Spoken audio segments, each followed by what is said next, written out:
Con l'accordo che introduce i dazi statunitensi del 15% su una vasta gamma di prodotti europei, il Veneto rischia di pagare un conto salato. Secondo le stime più recenti potrebbero andare in fumo fino a 2 miliardi di euro di esportazioni verso gli Stati Uniti. Non solo le grandi aziende, ma anche le micro e piccole imprese artigiane temono pesanti ricadute in uno scenario che rischia di danneggiare l'intera economia regionale. Un danno per le nostre imprese, per i nostri collaboratori e per il nostro territorio.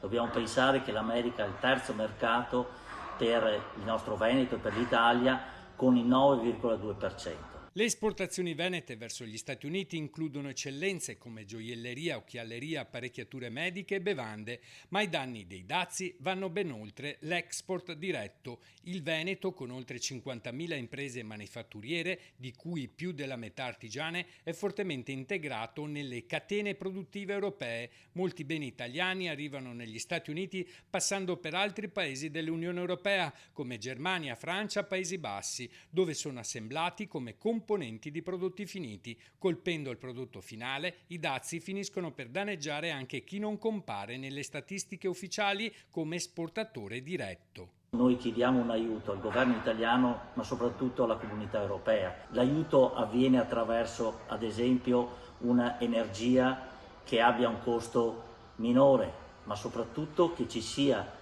un sistema che vada ad aiutare le imprese a semplificare quella che è la burocrazia. Confartigianato sollecita inoltre il governo italiano e Bruxelles ad accompagnare l'accordo con semplificazioni doganali e un piano straordinario di sostegno all'export per le piccole imprese.